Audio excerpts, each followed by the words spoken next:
Net current हमें जब निकालना था तो हमने क्या करा, यहाँ पे नेट ईएमएफ निकाल लिया।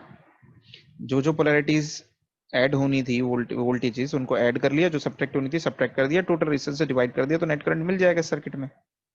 ठीक है, आई इज इक्वल टू क्या होता है, ईएमएफ अपॉन रेजिस्टेंस। यहां पर देखो, मान लो तुम इसको ट्रांसफॉर्मर का कोर मत समझो, तुम ये समझो ये कोई कोर है। ठीक है, तुम्हें बस इतना ही समझना है। और यहां पे हमने क्या करा, 4 कॉइल्स अटैच कर दिए जो कि म्यूचुअली कपल्ड है। ठीक है, अब मेरे को बस सिंपल सी ये एक चीज तुम ये देख करके बता दो, यहाँ पे ऐसे ऐसे करंट इनमें एंटर कर रहा है। ठीक है, आप मेरे को बताओ कि नेट एमएमएफ कैसे निकालोगे, क्योंकि नेट एमएमएफ अपॉन में रिलक्टेंस ऑफ द पाथ क्या हो जाएगा आपका, फ्लक्स हो जाएगा कि नहीं हो जाएगा, बताओ। तो इसमें पहले तो ये देखो कि इसमें जो फ्लक्स फ्लो करेगा, वो जो फ्लक्स है वो इन चारों कॉइल की एमएमएफ पे नहीं डिपेंड करेगा। अगर सबका यस फ्लक्स, सर। सारी की सारी कॉइल जो है वो क्लॉकवाइज फ्लक्स बना रही है, ये भी क्लॉकवाइज, ये भी क्लॉकवाइज, ये भी क्लॉकवाइज, ये भी क्लॉकवाइज, तो चारों का फ्लक्स ऐड हो जाएगा। मान लो ये वाली जो कॉइल है फ्लक्स क्लॉकवाइज बना रही थी और ये एंटी क्लॉकवाइज बन रही थी, तो इन दोनों के फ्लक्स कैंसिल नहीं होंगे क्या, हो जाएंगे ना कैंसिल। सर वो तो करंट के डायरेक्शन पे डिपेंड करेगा ना। करंट की डायरेक्शन कॉइल के अंदर कैसी होगी इस पर डिपेंड करेगा। जैसे कि फॉर एग्जांपल देखो, हाँ सर वो। मान लो ये है,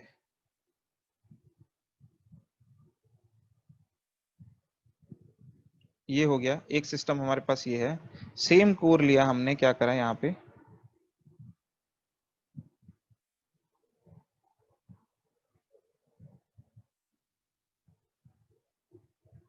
ठीक है।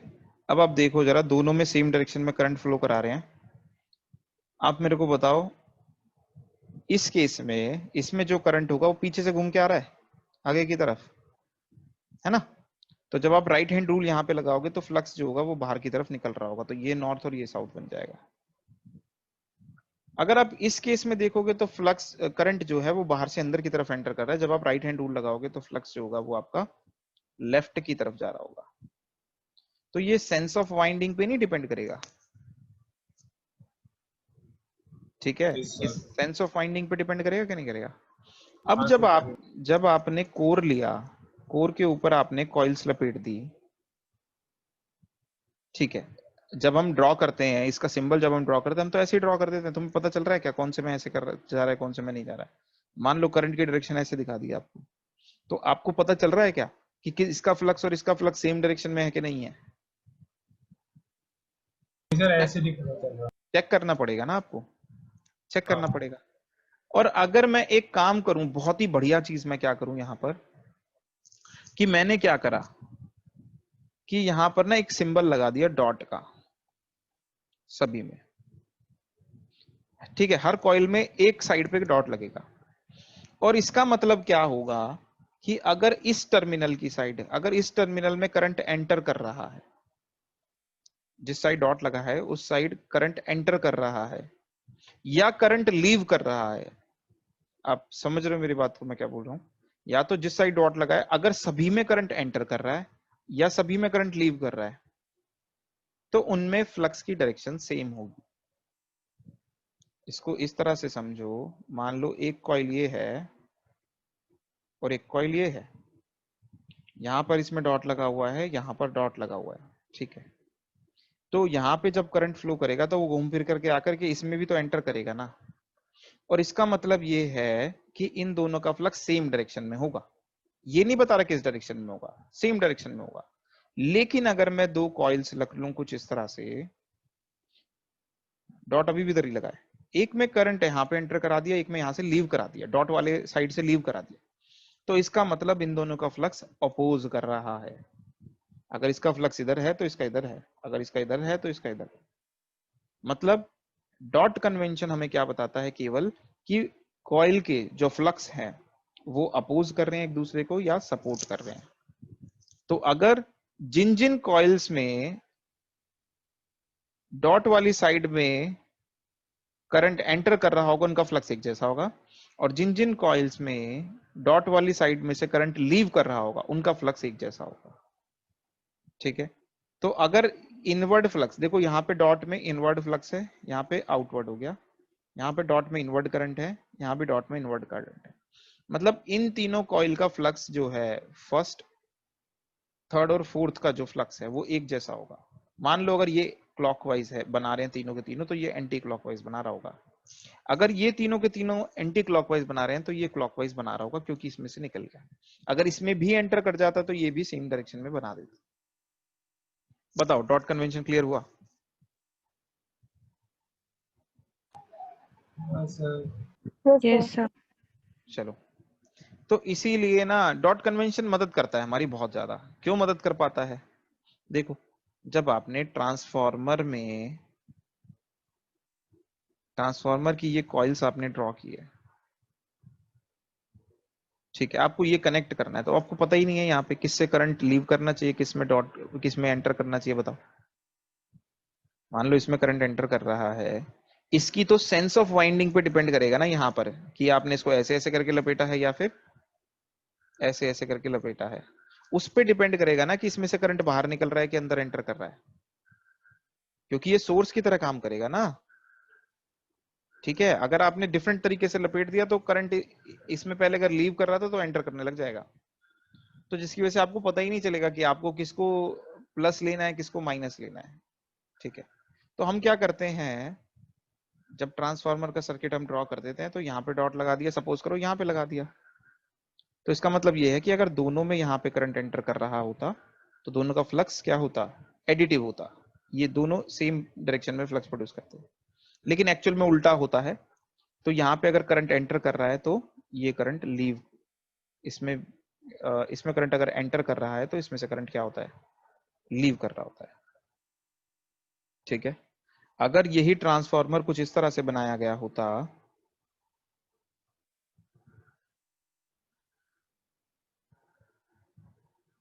यहाँ पर डॉट लगा फिर रखा तो है सर तो ऊपर वाले डायग्राम के हिसाब से फ्लक्स की डायरेक्शन दोनों अपोज करेंगे एक दूसरे को। हाँ, अपोज करते ही हैं, आपने नहीं पढ़ा है क्या ये आप फर्स्ट ईयर में? देखो जरा, यहाँ पे जब ये करंट एंटर कर रहा है तो डॉट वाली साइड से लीव करेगा हमेशा, तभी तो फ्लक्स अपोज करेंगे ना, क्योंकि इनके फ्लक्स अपोज करते हैं। क्यों करते हैं वो अभी हम देख लेंगे, बट ये देखो जरा कि इसको ऐसा होगा कि नहीं होगा। ठीक हाँ है, सर, नीचे वाला सही है। हाँ, तो ये क्या होगा, नीचे वाला भी सही है ऊपर वाला भी सही है, जहां भी डॉट लगा होगा करंट वहां से निकल रहा होगा सेकेंडरी में से, अगर प्राइमरी में उसमें एंटर कर रहा है। क्लियर है ये चीज? अब अगर इतना कहीं तुम्हें क्लियर हो गया हो तो अब हम जा करके ट्रांसफार्मर को शुरू कर सकते हैं बढ़िया से, मतलब अच्छे से, कि हाँ अब क्या होगा कैसे होगा, काफी कुछ अब हम समझ सकते हैं। थोड़ा सा स्पीड में अब मैं चलूंगा, अगर आपको दिक्कत लगे तो आप मुझे रोकिए, क्वेश्चन पूछिए, कोई दिक्कत नहीं है, लेकिन थोड़ा सा स्पीड में चलना पड़ेगा, क्योंकि अगर इसी स्पीड से चलेंगे ना तो ट्रांसफार्मर में पूरे 15 क्लास निकल जाएंगे सिंगल फेज ट्रांसफार्मर में, फिर 3 फेज तो फिर रह जाएगा, फिर पंगा हो जाएगा। तो हमने क्या करा, यहाँ पर एक कॉइल लपेटी। ठीक है, ये हमारा फेरोमैग्नेटिक कोर है सॉफ्ट आयरन का। अब आप करोगे क्या, हम आइडियल ट्रांसफार्मर की हम बात कर रहे हैं। कैसे ट्रांसफार्मर को हम आइडियल ट्रांसफार्मर बोलेंगे, जिसमें कुछ भी लॉस ना हो। कैसा डिवाइस आइडियल होगा, कोई भी लॉस नहीं हो रहा तुम्हें, कोई भी फ्लक्स लीकेज नहीं है, कुछ नहीं है इस तरह का, कोई मैग्नेटाइजिंग करंट नहीं चाहिए। ठीक है, उस केस में क्या होगा, अभी फिलहाल आप इसको सिंपल बस ये समझ के चलिए कि ये एक कोर दे दिया है आपको फेरोमैग्नेटिक, और इस पे क्या हो गया है, इस पे कॉइल आपने लपेट दिया। ठीक है, अब इसमें आपको एसी नहीं कनेक्ट करना पड़ेगा क्या, क्योंकि डीसी पे तो काम ही नहीं करेगा। अब एसी जैसे ही आपने इसे कनेक्ट किया, ठीक है, तो ये क्या देगा, ये एक वोल्टेज देगा, स्मॉल वी हम इसको लिख रहे हैं, क्यों, क्योंकि ये वेरिंग वोल्टेज है। इसको आप पूरा लिखना चाहते हो, इसको V1 हम लिख लेते हैं, तो ये क्या हो जाएगा, Vm sin omega T, suppose करो। ठीक है, ये क्या हो जाएगा, Vm sin ओमेगा टी, या इसको तो हम हटा देते हैं, V1 हम लिख रहे हैं सिर्फ और सिर्फ। ठीक है, अब इसकी वजह से यहां पर ये जो करंट फ्लो कर रहा है ये भी साइनोसॉइडल होगा। अब जब करंट साइनोसॉइडल होगा तो फ्लक्स भी तो साइनोसॉइडल होगा ना बच्चों, बताओ होगा कि नहीं होगा? ठीक हाँ है, सर। तो अगर ये V1 जो है वो V m sign omega T था, तो करंट भी क्या होगा? करंट क्या होगा यहाँ पे? लैग कर रहा होगा। I am sine omega T. Lag करेगा। इंडक्टर में करंट नहीं लैग करता है क्या 90 डिग्री से? हाँ माइनस आई। आह कॉस ओमेगा टी, सॉरी, हाँ माइनस साइन ओमेगा टी, नहीं माइनस साइन ओमेगा टी नहीं, माइनस साइन ओमेगा टी का मतलब है 180 डिग्री का फेज शिफ्ट, इसमें 90 डिग्री का फेज शिफ्ट होता है। ठीक है, तो चलो खैर वो सब की हमें जरूरत नहीं है फिलहाल। बस तुम ये देखो कि ये तुमने वोल्टेज कनेक्ट करी, यहाँ से कुछ करंट फ्लो करेगा, और जो भी करंट यहाँ पे फ्लो कर रहा होगा times number of turns n1, इतना इसका mmf हो जाएगा, divided by the reluctance of the path, this much flux will flow in this circuit. ठीक है, phi is equals to n1 i1 upon में रिलक्टेंस। ठीक है, तो ऐसे फ्लक्स जो है यहाँ पे सेटअप हो जाएगा। अब क्योंकि ये जो फ्लक्स है, क्योंकि ये करंट वेरी हो रहा है, तो ये फ्लक्स वेरी हो रहा है, फ्लक्स वेरी हो रहा है, तो इस कॉइल में भी लिंक्ड एक ईएमएफ आ जाएगी, जैसे बैक ईएमएफ हम बोल देते हैं, सेल्फ इंड्यूस्ड ईएमएफ। ये है E1, और ये E1 किसके बराबर होगा? ये E1 होगा आपका N1 d phi bye dt। ठीक है, क्लियर है ये चीज? ठीक है, नेक्स्ट अगर आपने यहाँ पर यस एक सर। सेकेंडरी कॉइल भी ले ली, आपने यहाँ पे एक सेकेंडरी कॉइल भी ले ली है, तो सेम फ्लक्स इससे भी तो लिंक्ड होगा ना, और इससे लिंक्ड होगा तो क्या होगा यहाँ पे? इससे लिंक्ड फ्लक्स चेंज हो रहा है सेकेंडरी से, इसके टर्न्स N2 है, तो यहाँ पर भी एक ईएमएफ इंड्यूस होगी which is given by suppose E2। अब E2 कितना होगा? E2 होगा N2 d phi bye dt। बताओ होगा कि नहीं होगा? N2 क्यों लिया है? क्योंकि इसके जितने नंबर ऑफ टर्न्स हैं उन्हीं से तो फ्लक्स लिंकेज चेंज हो रहा है, और उन्हीं से तो फ्लक्स, उन्हीं से तो ईएमएफ जनरेट होगा ना E2। बोलो होगा कि नहीं? Yes sir. अच्छा, और फाई क्यों लिया? दोनों में फाई सेम क्यों है? फाई 1 फाई 2 क्यों नहीं लिखा? क्योंकि एक कॉमन फ्लक्स ही तो होगा इसमें। इसके अंदर अगर हम बात करें, इसके अंदर क्या होगा? एक कॉमन फ्लक्स नहीं होगा, या दो डिफरेंट फ्लक्स होंगे इसके अंदर? बोलो, सब कॉमन वाला। कॉमन फ्लक्स होगा ना इसके अंदर। अब जब इसके अंदर कॉमन फ्लक्स होगा तो हमने इसलिए d phi by d t लिखा। अब तुम्हें यहां पर क्या करना है, अगर फाई को हम सपोज करो phi m sine omega t ले लेते हैं, तो आप ईएमएफ बताओ कितनी जनरेट होगी दोनों में?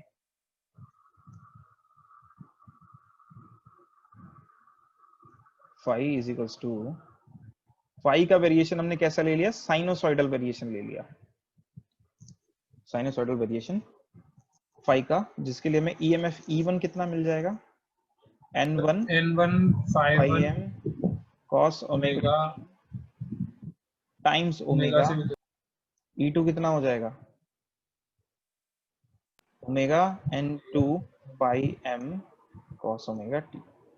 दोनों एक्सप्रेशन में किसका फर्क है? सिर्फ N2 का, है कि सर नहीं? N1 N1 N2 N1 N2 का फर्क है ना, बस नंबर ऑफ टर्न्स का फर्क आ गया। चलो, तो यहाँ पे मेरे को एक बात बताओ जरा, इसकी पीक वैल्यू कितनी होगी? Sir E note sir 5M। या इसको ऐसे लिख लो, E1 को हम ऐसे लिख सकते हैं ना, 5 नोट 2 पाई, 5M होगी ना पी वैल्यू। अभी तुम इसको ऐसे लिखो, 2 पाई FN1 phi m cos omega t, ऐसे लिख सकता हूँ कि नहीं लिख सकता बताओ? यस cos ओमेगा t को 90 sin 90 प्लस थीटा नहीं लिख सकते? cos theta sin 90 plus theta लिख सकते हैं ना?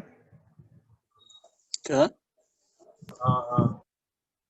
sin 90 plus theta cos theta होगा कि नहीं होगा बताओ? यस सर ऐसा क्यों लिख रहा हूं मैं? क्योंकि हमें पता करना है ना, हमारा रेफरेंस था फ्लक्स, फ्लक्स से 90 डिग्री आगे नहीं हो गया क्या ईएमएफ? बताओ जरा होगा कि नहीं हुआ? आगे, पीछे नहीं, आगे 90 डिग्री ज्यादा है ये। अरे ठीक है, ईएमएफ यस जो है सर। वो 90 डिग्री लीड करेगा ना ओमेगा टी से, ठीक है। तो ये हमारे पास ईएमएफ हो गया। कितना ईएमएफ जनरेट होगा, ये हो गया। अगर इनकी पीक वैल्यू निकालनी है तो आप क्या करोगे, इस वैल्यू को डिवाइड कर दोगे √2 से, ठीक है। इस वैल्यू को √2, सॉरी यही आपकी पीक वैल्यू। अगर आरएमएस वैल्यू आपको निकालनी है, यहाँ पे E1 आरएमएस है ये, ठीक है, आरएमएस हम निकाल रहे हैं, तो ये कितनी हो जाएगी 2πfn15, ठीक है, यही है ना बस, डिवाइडेड बाय √2 हो जाएगा कि नहीं हो जाएगा। और यहाँ पे E2 कितना हो जाएगा 2πfn25m डिवाइडेड बाय √2। देख लो इसको कि अगर आप आरएमएस निकालोगे तो ये हो जाएगी। ये तो पीक वैल्यू तो आपकी ऑलरेडी है इसमें, ठीक है। क्योंकि ये पीक वैल्यू है, क्योंकि sine theta, sine 90 plus theta या कॉस थीटा जो भी आपके पास, इसकी मैक्सिमम वैल्यू हो सकती है 1 और -1 के बीच में ऑसिलेट करते हैं ना साइनसॉइडल फंक्शन, तो मैक्सिमम वैल्यू आपको यही मिल सकती है, इससे ज्यादा वैल्यू कभी मिलेगी नहीं, तो पीक वैल्यू ये हो गई। और आरएमएस साइनसॉइडल फंक्शन के लिए क्या होता है, √2 से हम डिवाइड कर देते हैं साइनसॉइडल फंक्शन में पीक वैल्यू को, to find out the RMS value of voltage and current, ठीक है। अब नया, एक और नया यहाँ पे चीज, अब नई चीज हमें जो यूज करनी है वो है फेजर, जो कि आप बचपन से यूज करते आ रहे हो। बचपन से मेरा मतलब 12th क्लास से यूज करते आ रहे हो। फेजर क्या होते हैं, फेजर क्या बताते हैं आपके, बोलो। फेजर आपका फेज रिलेशनशिप बताने के काम आता है।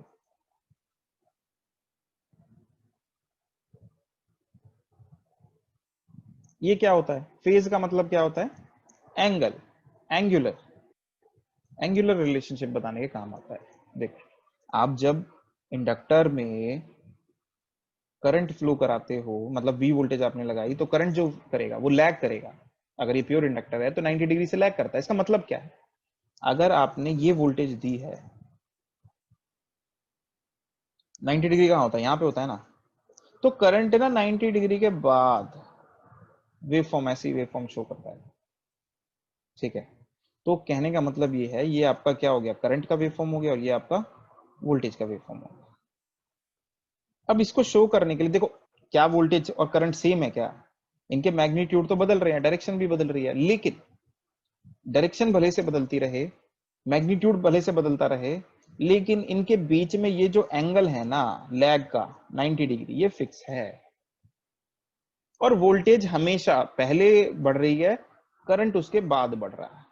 तो हम एक फेजर डायग्राम ड्रॉ करते हैं कुछ इस तरह से। अगर हमने करंट को रेफरेंस लिया है तो voltage is leading by 90 degree, तो हम क्या करते हैं, वोल्टेज यहाँ पे शो कर देते हैं, और इसमें हम आरएमएस वैल्यूज शो करते हैं। फेजर ड्रॉ करते वक्त हम आरएमएस वैल्यू शो करते हैं, ठीक है। तो जब करंट 0 था तो V90 था, देखो था कि नहीं था, यहाँ पे देखो इस पॉइंट पर। अगर आपने यहाँ पे इस पॉइंट पे फेजर ड्रॉ किया होता तो यहाँ पे वोल्टेज 0 था, लेकिन उस टाइम पे अगर आपने करंट निकाला होता तो करंट क्या था, -90 पे था ना, तो करंट ये आ जाता आपके पास, तो VI रिलेशनशिप ये हो जाता है। तो जैसे जैसे आप इस तरफ बढ़ते जाओगे ना, आपके जो V और I है इनके बीच का एंगल कांस्टेंट रहेगा, लेकिन ये जो है फेजर जो है, ये आपके एंटी क्लॉकवाइज रोटेट करना शुरू कर देगा। जैसे जैसे आप 0 से एंगल बढ़ाओगे और इस तरफ मूव करते चले जाओगे, टाइम को इंक्रीज करते चले जाओगे, अलग अलग आगे बढ़ते हुए टाइम पे देखना शुरू करोगे, तो आप ये ऑब्जर्व करोगे कि इनके जो एंगल्स हैं वो चेंज हो रहे हैं, ठीक है, पर इनके बीच का एंगल नहीं चेंज हो रहा है। आई मान लो बढ़ने लगा, पहले क्या था, आई यहाँ पे क्या -90 से शुरू हुआ है ना, फिर -90 से 45 0, फिर ऐसे ऐसे करके बढ़ना शुरू होगा, लेकिन V उसके साथ साथ 90 डिग्री हमेशा उससे आगे रहेगा। इसीलिए फेजर्स को हम रोटेटिंग वेक्टर्स भी बोलते हैं। वेक्टर्स क्यों नहीं यूज करते हम यहाँ पे, वेक्टर्स इसीलिए नहीं यूज करते, वेक्टर की डायरेक्शन फिक्स होती है एकदम, वो कभी नहीं चेंज होती। एक वेक्टर की एक डायरेक्शन फिक्स है, ये चेंज हो गया तो वेक्टर ही चेंज हो गया। लेकिन फेजर क्या बताता है, सिर्फ फेज रिलेशनशिप बताता है, इनके बीच का एंगल कभी नहीं चेंज होता। ये भले से आगे पीछे आपका जो पूरा का पूरा सिस्टम जो है वो रोटेट करने लगता है इनका, लेकिन तो डायरेक्शन तो चेंज कर सकते हैं, लेकिन बीच के जो एंगल है वो चेंज नहीं हो सकता। तो इनके बीच का फेज रिलेशनशिप समझने के लिए हम फेजर डायग्राम यूज करते हैं। ये बात क्लियर हुई कि नहीं हुई, बताओ, बोलो। Yes sir. नेक्स्ट, अब यहां पर देखो जरा, इस स्लाइड में आपने आपका फ्लक्स जो है वो क्या है, साइन ओमेगा टी, और आपका जो ईएमएफ है वो है कॉस ओमेगा टी, या 90 plus sign omega T, 90 plus theta. तो वो आप उसको तो लिख ही सकते हो। फ्लक्स क्या हो गया आपका, phi m sine omega t, और E1 is equals to 2 pi f N1 phi m cos omega t लिख लो, 90 प्लस थीटा लिख लो, एक ही बात है। आपको बस ड्रॉ करना आना चाहिए, डजंट मैटर आप क्या लिख रहे हो।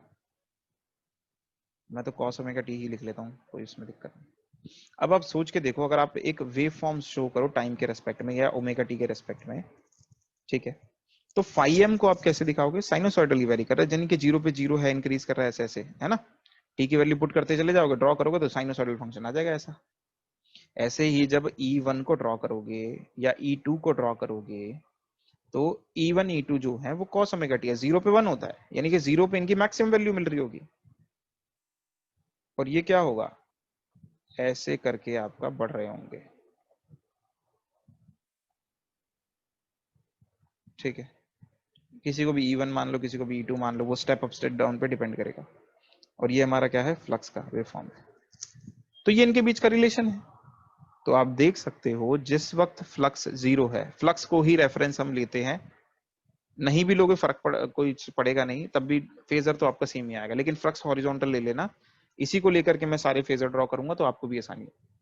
तो आप देख सकते हो कि जब फ्लक्स 0 है तो ईएमएफ क्या है, 90 एंगल है उनका, इसके कंपैरिजन में, इसके रिस्पेक्ट में, फ्लक्स के रिस्पेक्ट में।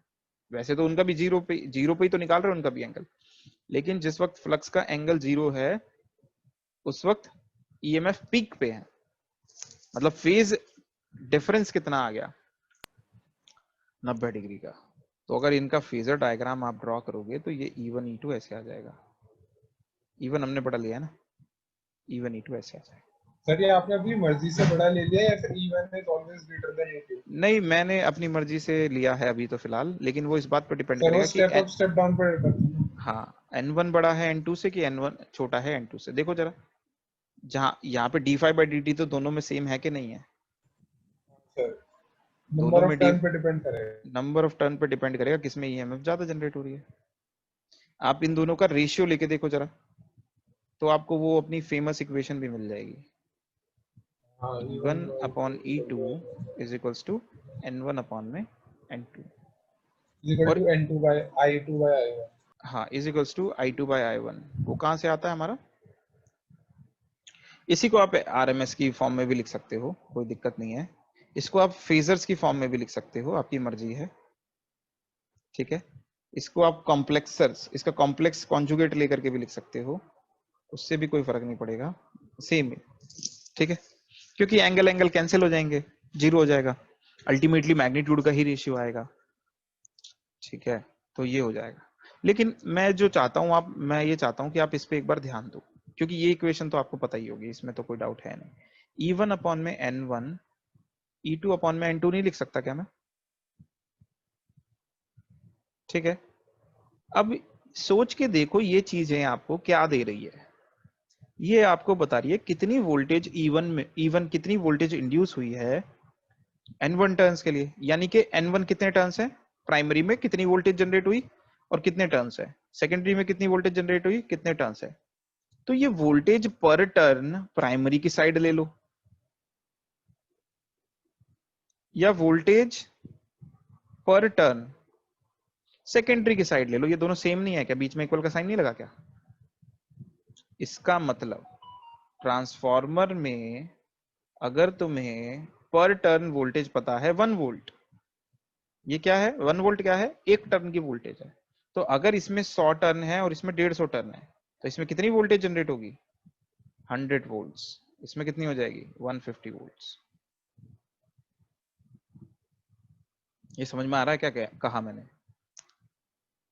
कि इसका मतलब ये है कि पर टर्न वोल्टेज जो होती है किसी भी ट्रांसफार्मर में फिक्स होती है, 1 हो सकती है, 2 हो सकती है, 3 हो सकती है, 4 हो सकती है, 0.5 हो सकती है, कुछ भी हो सकती है। लेकिन जितनी पर टर्न वोल्टेज होगी एक पर्टिकुलर ऑपरेशन में ट्रांसफार्मर के, उसको नंबर ऑफ टर्न से मल्टीप्लाई करो और आपको वोल्टेज मिल जाएगी। नहीं तो देख लो, अगर आपने N1 से इधर और N2 से इधर मल्टीप्लाई करा तो नहीं मिल गई आपको वोल्टेज। E1 और E2 मिल जाएंगे ना। अरे E1 अपॉन N1 को सर N1 से मल्टीप्लाई करोगे तो E1 नहीं मिल जाएगा क्या? ऐसे ही हाँ E2 सर। अपॉन N2 को, थोड़ी सी मैथमेटिक्स चाहिए यहाँ पे, ऐसे नहीं काम बनेगा कि तुम सोचो कि बिल्कुल ही। हाँ बोलो, कुछ डाउट पूछे थे क्या बच्चे? वोल्टेज पर टर्न इक्वल है, दोनों वोल्टेज इक्वल नहीं है, इसलिए मैंने यहाँ पे डिलीट कर दिया ये N1 N2। हाँ बोलो, कुछ डाउट था क्या?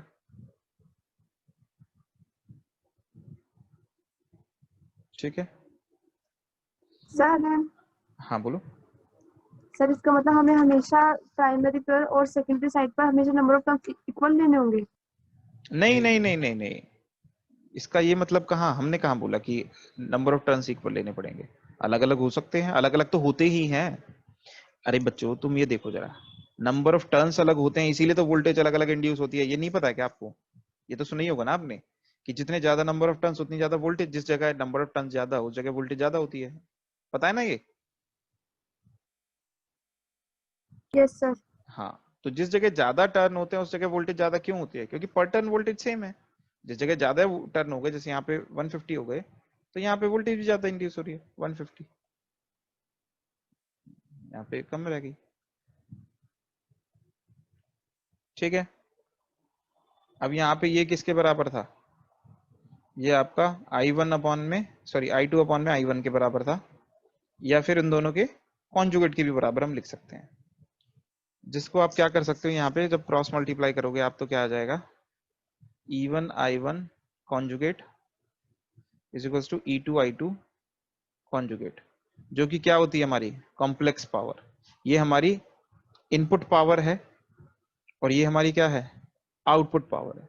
और इनपुट और आउटपुट पावर सेम होनी चाहिए, इनपुट और आउटपुट पावर सेम होनी चाहिए, इसलिए हम ये लिख सकते हैं और इसकी वजह से हम ये लिख सकते हैं। क्योंकि अगर कोई भी लॉस नहीं है तो इसकी वजह से ये होना चाहिए इक्वेशन, और इसकी वजह से ये इक्वेशन होनी चाहिए, और उसकी वजह से हमारे पास क्या होना चाहिए कि I2 इज अपॉन में I1। क्यों? क्योंकि एनर्जी तो क्रिएट नहीं हो सकती, डिस्ट्रॉय नहीं हो सकती। आप क्या कर रहे हो, जितनी एनर्जी इनपुट दे रहे हो वो सारी आउटपुट में कन्वर्ट हो जाएगी, आइडियल ट्रांसफार्मर है आपके पास। ठीक है, ऐसा थोड़ी है कि वोल्टेज लेवल भी बढ़ा दिया, करंट लेवल भी बढ़ा दिया। ये इनवर्स रेशियो में क्यों होते हैं? अगर इनवर्स रेशियो में नहीं होगा तो इसका मतलब अगर E1 वोल्टेज ज्यादा है तो I1 वोल्ट करंट भी ज्यादा है। ऐसा थोड़ी होता है कि आपने पावर जनरेट कर दी है। एनर्जी ट्रांसफर हो सकती है ना, केवल कन्वर्ट हो सकती है ना, क्रिएट थोड़ी हो सकती है। इसीलिए हमारे पास ये रिलेशन है। S1 S2 क्या है हमारे पास, पावर। ये नहीं पता है क्या आपको रिलेशन S1 S2 का, कि ये पावर S1 पता है, S पता है क्या होता है कॉम्प्लेक्स पावर? नहीं पता। ये पता है कि पावर जो क्या होती है पूछा वो आपने? रियल पावर और कॉम्प्लेक्स पावर का सम होती है, सॉरी रियल पावर और इमेजिनरी पावर का सम होती है। हाँ सर ये पता है। हाँ, तो रियल और इमेजिनरी पावर का जब तुम सम करोगे तो वो क्या निकल के आएगा आपके पास? इसको देखो जरा, रियल एस क्या देखो होता है, रियल पावर प्लस कॉम्प्लेक्स, ये होता है। ठीक है, तो ये एक फेजर रिलेशनशिप है ना, ये आपका एक सर फेजर रिलेशनशिप। ये कैसे मिलती है आपको? इस तरह से मिलता है। ठीक है, थोड़ा सा आगे बढ़ते हैं बच्चों, अब तो मतलब उसी में ट्रांसफार्मर का बेसिक ऑपरेशन में ही अभी तक देखो कितना टाइम निकल गया। ठीक है, कुछ कुछ पूछना है तो बताओ, नहीं तो आगे बढ़ रहे हैं, नहीं तो ऐसे ही लगे रहेंगे हम, इसमें कंप्लीट नहीं होगा ये। ठीक है, फेजर भी ड्रॉ कर लिया अब हमने इसका। फाई अगर इधर ओके है हम्म, तो E1 E2 दोनों क्या हो जाएंगे, इसके परपेंडिकुलर हो जाएंगे और लीड कर रहे हैं इससे, लैग नहीं कर रहे, तो E1 E2 इधर हो जाएगा। आइडियल ट्रांसफार्मर की कंडीशन क्या हमने बोला था कि कोई भी लॉसेस नहीं है, ठीक है, और लीकेज भी नहीं है, लीकेज भी 0 है। ठीक है, इसका मतलब क्या होता है, और आपकी जो परमिएबिलिटी होती है ना, दैट इज इनफाइनाइट। परमिएबिलिटी क्या होगी आपकी, इनफाइनाइट हो जाएगी इस केस में। इनफाइनाइट परमिएबिलिटी का मतलब क्या होता है, इनफाइनाइट परमिएबिलिटी का मतलब क्या होता है, चलो देखते हैं। फ्लक्स क्या हो जाएगा आपका, MMF अपॉन में रिलक्टेंस हो जाता है, और रिलक्टेंस को तुम क्या लिख सकते हो, L by mu A। अगर ये इंफिनिटी हो गया, this is tending to infinity, तो अगर ये जीरो को भी टेंड कर रहा है ना, अब this is tending to zero, तो क्या होगा, तब भी आपको ये जो फ्लक्स है ये फाइनाइट मिल जाएगा, मतलब फ्लक्स आपको मिल जाएगा। इनफाइनाइट परमेबिलिटी का मतलब ये है कि अगर आपने करंट को नेग्लिजिबल भी ले लिया तो भी आपको फ्लक्स मिल जाएगा। इसका मतलब क्या होगा कि बिना करंट के आपको फ्लक्स मिल सकता है, वर्किंग फ्लक्स मिल सकता है। That is what we meant by ideal transformer, I mean one of the condition for ideal transformer. ये कॉइल है, इसमें आपने नेग्लिजिबल करंट पास किया, इससे क्या होगा, वर्किंग फ्लक्स जनरेट हो जाएगा, उससे ज्यादा की आपको जरूरत नहीं है फ्लक्स जनरेट करने के लिए। बाकी जो भी करंट आपने इससे ड्रॉ किया है वो करंट क्या कर रहा है, वो सिर्फ इसकी वर्किंग, मैग्नेटाइजेशन के लिए काम नहीं आ रहा है, मैग्नेटाइजेशन या डीमैग्नेटाइजेशन के काम नहीं आ रहा है।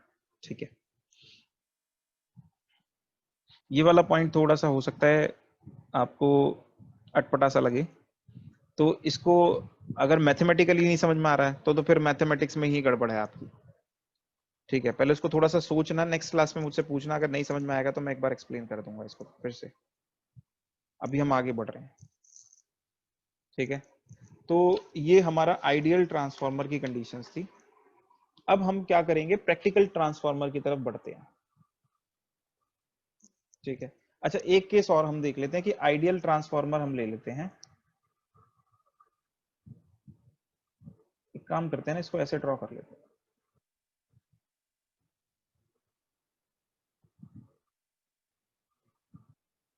ठीक है, एक केस हम और ले लेते हैं कि हमने क्या करा, आइडियल ट्रांसफार्मर पे लोड कनेक्ट कर दिया, तो क्या होगा ये हम देख लेते हैं। तो क्या किया था हमने, यहाँ पे सप्लाई दी थी, वो वोल्टेज कितनी थी V1, इसके अंदर करंट फ्लो करने लगा था, दैट इज I1। ठीक है, और इसमें एक EMF इंड्यूस हो गई थी E1। ठीक, यहाँ पे EMF E2 इंड्यूस हो गई थी।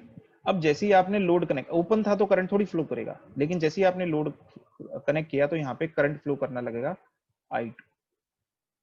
ठीक है, अब हम क्या कर सकते हैं, ये सारी की सारी चीजें ना RMS ले सकते हैं, वो एक ही बात है, तो RMS के टर्म्स में भी हम एनालाइज करते हैं इसको।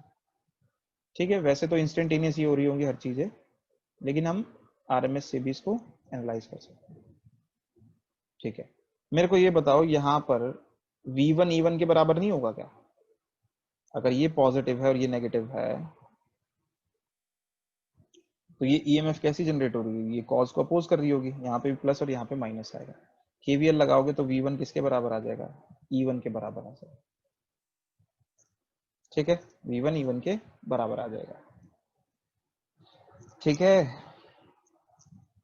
यहाँ पे लगाओगे तो, यहाँ पे KVL लगाओगे तो E2 किसके बराबर आ जाएगा, यहाँ पे V2 वोल्टेज आपको मिल रही है तो E2 किसके बराबर आ जाएगा, V2 के बराबर आ जाएगा। अगर इसमें कोई डाउट है तो बताइए। E1 V1 के बराबर और E2 V2 के बराबर, यही से लोड भी तो कुछ वोल्टेज ड्रॉप करवाएगा। हाँ, तो वही तो V2 है, लोड जो वोल्टेज ड्रॉप हो रही है वही तो V2 है। लोड मान लो आपका RL लोड है या सिंपल R है मान लो, तो इसमें जो IR होगा वही तो V2 है ना। अच्छा ठीक है, ठीक है, तो ये देख लो आप कि V1 E1 के और V2 E2 के बराबर हो जाएगा, और क्योंकि ये दोनों बराबर हो जाएंगे तो डायग्राम कैसा ड्रॉ करोगे, मान लो अगर फ्लक्स आपका साइन ओमेगा टी था तो E1 E2 तो हमारे ऐसे आते हैं, नहीं आते हमेशा। E1 नीचे ले लेता हूँ, E2 ऊपर ले लेता हूँ, इसका मतलब ये स्टेप अप ट्रांसफार्मर है, कोई दिक्कत। और क्योंकि ये V1 के बराबर है और ये V2 के बराबर है तो ये हो गया, ये हो जाएगा इसका फेजर डायग्राम वोल्टेज और फ्लक्स का। लेकिन अब भी इसमें करंट भी तो फ्लो कर रहा है ना, अब आपको करंट भी तो शो करना पड़ेगा। अगर ये रेजिस्टिव लोड था तो करंट यहाँ पे I2 जो है और V2 जो है, I2 और V2 सेम फेज में नहीं होंगे क्या, अगर ये रेजिस्टिव लोड है तो? अगर ये रेजिस्टिव इंडक्टिव लोड है तो ये I2 जो है वो लैग करेगा। तो हम नहीं, अगर रेजिस्टिव इंडक्टिव है तो 90 से लैग नहीं करेगा। अगर प्योर इंडक्टिव है तो 90 से लैग करेगा। ये क्लियर है? yes, sir. हाँ सर। ठीक है, तो हम क्या कर रहे हैं, इसको रेजिस्टिव इंडक्टिव लोड ले रहे हैं, जिसकी वजह से हम बोल रहे हैं ये कुछ लैग करेगा। और I2 जो करंट है आपका, हमने ऐसे शो कर दिया। ठीक है, I2 हमने ऐसे शो कर दिया। ये जो फाई हम यूज कर रहे हैं, ये फ्लक्स के लिए यूज कर रहे हैं, याद रखना ये। और यहाँ पे ये जो फ्लक्स, ये जो है एंगल, पास हो गए क्या? मेरे को बताओ पावर फैक्टर एंगल किससे हम डिनोट करते हैं? cos फाई होता है ना पावर फैक्टर। Yes, तो sir. यहाँ पे अब फाई का नोटेशन थोड़ा सा हमें चेंज करना पड़ेगा, क्योंकि फाई फ्लक्स के लिए ले लिया हमने, तो इसको हमने फाई 2 लिख दिया। तो ये सेकंड cos फाई 2, ये फाई 2 एंगल से क्या करेगा, लैग करेगा I2 करंट। बोलो कोई दिक्कत नहीं? बोलो। सर क्या बोला अभी आपने? मैंने ये बोला कि करंट लैग करेगा नहीं करेगा यहाँ पे I2, बताओ। I2 करंट V2 से लैग करेगा कि नहीं करेगा, बाय सम एंगल फाई 2। अगर ये रेजिस्टिव इंडक्टिव लोड है तो ये करंट वोल्टेज से लैग नहीं करेगा? हाँ या ना तो Yes. बोलो बच्चों। Yes sir. ठीक है, तो लैग Yes, करेगा, कितने एंगल से लैग करेगा? वो पावर फैक्टर एंगल हो गया, उसको हमने फाई 2 ले लिया। लोड के लिए है ना सेकेंडरी साइड पे, तो हमने उसको लिख दिया फाई 2। क्योंकि फाई नहीं लिख रहे हम, फाई तो हमने किसके लिए ले लिया, फ्लक्स के लिए ले लिया, फाई 2 लिख दिया। ये क्या है, ये एंगल है जिससे वो लैग कर रहा है, करंट लैग कर रहा है वोल्टेज से, फाई 2 एंगल से। और यहां पर हमने करंट ड्रॉ कर दिया I2। अब हमें लेकिन I1 करंट भी ड्रॉ करना है, क्योंकि ये भी एक फेजर क्वांटिटी है और वो भी हमें रिलेट करनी है। वो कहाँ आ जाएगा, वो यहाँ आ जाएगा। And I1 will be given by I2 upon में कुछ नंबर ऑफ टर्न्स का रेशियो ले लेते हैं A, E1 अपॉन में E2 is equal to N1 upon में N2 is equal to I2 upon में I1। चलो, तो यहाँ पर हमने क्या करा, N1 अपॉन N2 को हमने ले लिया टर्न रेशियो A बोल दिया हमने इसको, टर्न रेशियो को। तो E1 अपॉन में E2 A के बराबर हो जाएगा, I2 अपॉन में I1 भी A के बराबर हो जाएगा। तो I1 कितना हो जाएगा, वो I2 अपॉन में A के बराबर नहीं हो जाएगा क्या? बोलो, हो जाएगा ना? तो यहाँ पर हम इसको ऐसे लिखते हैं, I2 अपॉन में A हमने इसको लिख दिया। मतलब I2 अपॉन में A क्या है यहाँ पे, A क्या है, A आपका नंबर ऑफ टर्न्स है। ये स्केलर क्वांटिटी है, स्केलर मतलब ये एक नंबर है, मैग्नीट्यूड है सर। अगर I2 को आप इससे नंबर से डिवाइड करोगे तो क्या इसका एंगल चेंज हो जाएगा क्या I2 का? नहीं होगा एंगल चेंज। समझ में आ रही है बात? तो I1 और I2 जो होंगे वो सेम एंगल पे एक्ट कर रहे होंगे, which will be given by this. और ये जो एंगल होगा ना, यही आपका फाई 1 भी हो जाएगा। क्यों? क्योंकि फाई 1 एंगल किस किस के बीच का एंगल हो जाएगा, वो V1 और I1 के बीच का एंगल हो जाएगा। फाई 2 किस किस के बीच का एंगल हो जाएगा, वो V2 और I2 के बीच का एंगल हो जाएगा। देख लो, तो यहाँ पे इस केस में फाई 1 इक्वल टू फाई 2 हो जाएगा। कोई डाउट है तो बताइए। ये हमारा RL लोड के लिए फेजर डायग्राम हो गया। इसमें हमने करंट एक्स्ट्रा ले लिए हैं। RL लोड है तो लैग करेगा करंट, तो हमने ऐसे दिखा दिया। लीड कर रहा होता तो इस तरफ आते करंट, और अगर रेजिस्टिव लोड होता तो ये करंट भी जो होते वो इसी एक्सिस के अलॉन्ग आ जाते। क्लियर है ये चीज? Yes, sir.